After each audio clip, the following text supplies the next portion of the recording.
Badvel MLA అభ్యర్థిగా నేను పోటీ చేస్తా ఉన్నాను. కడప జిల్లా ఎంపీ అభ్యర్థిగా షర్మిలారెడ్డి గారు పోటీ చేస్తా ఉన్నారు. కాబట్టి మీరందరూ హస్తం గుర్తుకు ఓటు వేసి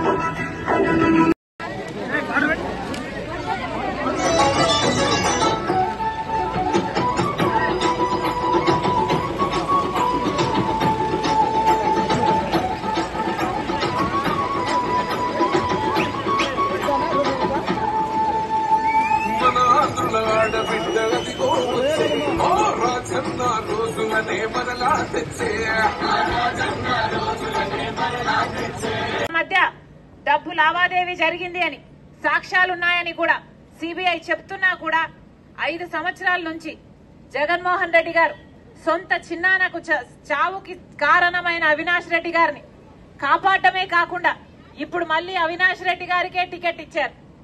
అంటే మళ్లీ హంతకులే గెలవాలి, మళ్లీ హంతకులు వాళ్ళ అధికారాన్ని వాడుకొని వాళ్ళని వాళ్ళు కాపాడుకోవాలి, మళ్లీ ఇలాంటి హత్య చేసిన వాళ్ళు, హత్య చేపించిన వాళ్లే మళ్లీ చట్టసభలకు వెళ్లాలి. ఒకసారి ఆలోచన చేయండి. వివేకానంద రెడ్డి గారికి న్యాయం చేయాల్సిన సమయం వచ్చింది. ఒకవైపు నేను నిలబడ్డాను, ఒకవైపు అవినాష్ రెడ్డి గారు నిలబడ్డారు, ఒకవైపు రాజశేఖర రెడ్డి బిడ్డ నిలబడింది, ఒకవైపు అవినాష్ రెడ్డి గారు రాజశేఖర రెడ్డి గారి తమ్ముడిని హత్య చేయించిన అవినాష్ రెడ్డి గారు నిలబడ్డారు. మీకు ఎంపీగా మీకు సేవ చేసేవాళ్ళు రాజశేఖర రెడ్డి బిడ్డ కావాలో లేకపోతే రాజశేఖర రెడ్డి గారి తమ్ముడిని హత్య చేయించిన అవినాష్ రెడ్డి గారు కావాలో మీరు నిర్ణయించుకోవాల్సిన సమయం వచ్చింది.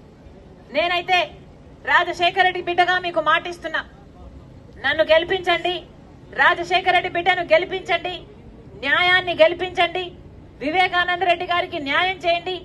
రాజశేఖర రెడ్డి బిడ్డ మీకు మాటిస్తుంది. మీ ఎంపీగా, మీరు ఎంపిక చేసుకున్న ఎంపీగా నేను మీ బిడ్డనైతా, నేను మీ బలమైతా. మీరు ఆశీర్వదించండి, నేను ఇక్కడే ఉంటా, నా జీవితాన్ని మీకు అంకితం చేస్తా.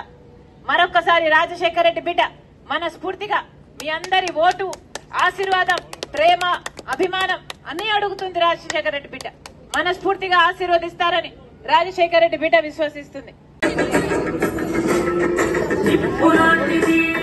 నిజం నీకున్న సంకల్పమది నిజం.